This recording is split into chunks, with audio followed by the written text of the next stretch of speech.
of a company called Brainspace here in Dallas, which if you haven't heard of, they're a pretty hot AI company. They got recently purchased. I don't even know how to pronounce the name of the company at the bottom, but nonetheless, please give it up for Dave Kops.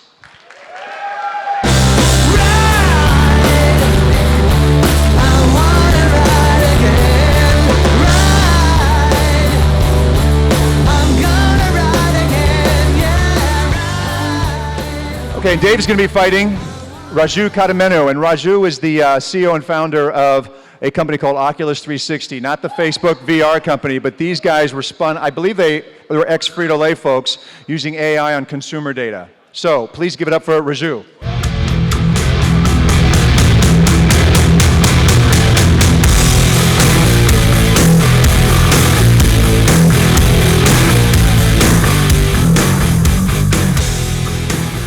Okay, so the tee up for this one is almost melodramatic, but it's fun.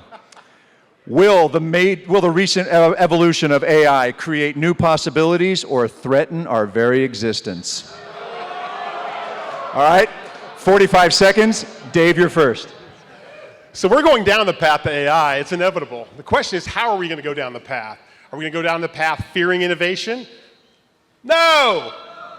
Are we going to go down the pathway understanding and actually really curious about how we can take this AI and do amazing things and improve all of our lives? So deep learning is already powering systems that can learn how to learn, and it's not going to be long before we have robots that are building robots that build robots.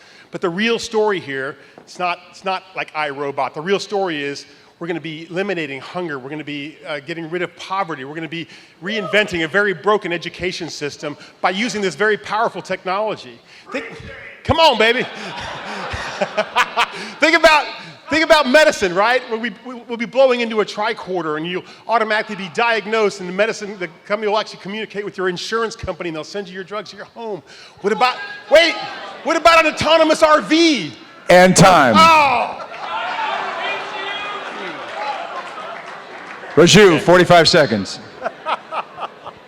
The promise of AI has been preached about for quite some time.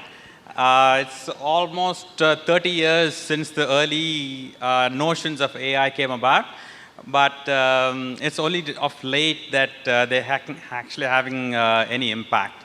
And right now, most of AI is being used for what? Selling ads. I think there's great opportunity, but if the right mind and the right intentions are applied to AI, it can be used to do great things. We got 5 seconds. He yields the floor. 30-second rebuttal, Dave. Yeah, so evolution has always been forwarded by technologies. We invented fire, and then we had the Industrial Revolution, then we had computing, and then now we have AI. It's nothing to fear. We've been here before. People say there's not going to be jobs. Come on, we don't know what jobs are going to be created. It's not a finite pie. We're going to build a bigger pie. We like pie. Yeah. So we can't fear technology. We can't fear AI. I'm done. I don't need more time. Raju, 30 seconds.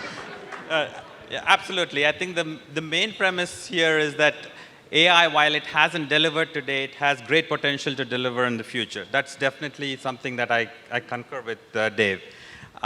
It's just that the right minds need to be in place as opposed to the villains in place to make sure it comes to life. Outstanding. Okay, Mark, you're the first question. First of all, it looks like they're both on the same side, so I'm totally confused. Second, okay, guys. Knowledge is knowing that a tomato is a fruit. Wisdom is knowing not to put a tomato in a fruit salad. Will AI ever have wisdom and know enough not to put a tomato in a fruit salad? Now we have a fight. Dave, 15 seconds. So I think the answer is eventually yes. Right now, no. So AI is we have deep learning systems where you can show a system, here's a barbell with holding a hand. You show it 10 million images and you ask what a barbell is, and it says, It's this thing with a hand attached to it, you know? So we're not there yet, but we can get there. Right now what you see is systems are mimicking things like that, but they're not really doing it. So consciousness is not something that's available right now. Consciousness is we're still bits and bytes right now inside of a computer. Eventually, yes, though, we will be there. Synchronicity is real, baby. Raju. Again, cognition is still a far-fetched idea for AI. The current state of AI is as the intelligence of a 7-year-old. In that context, is it really, is a tomato in a fruit salad the right thing? Ask a 7-year-old. But more importantly... Hold the mic. Hold the mic close. Hold the mic close. More importantly, yes, it will come to fruition where the distinction between a fruit and a vegetable and is it used for cooking or in a fruit salad is definitely going to happen. And stop. Follow-on question, Andrew, anybody? Gurmeet?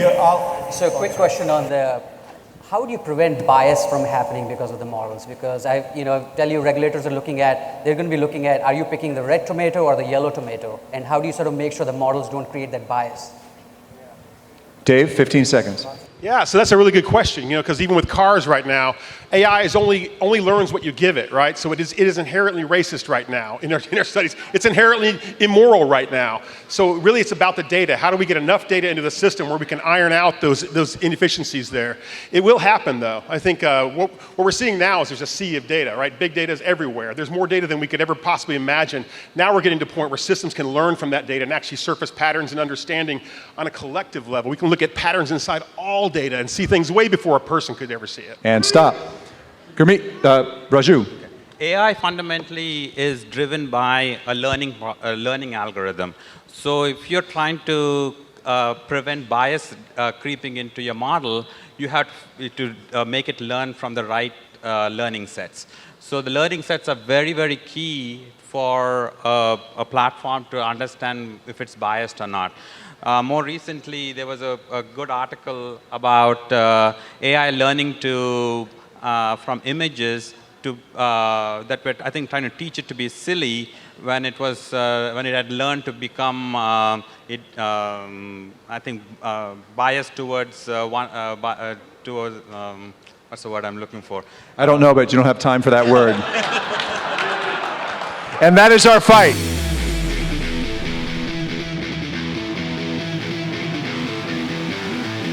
And Dave Copps is our winner.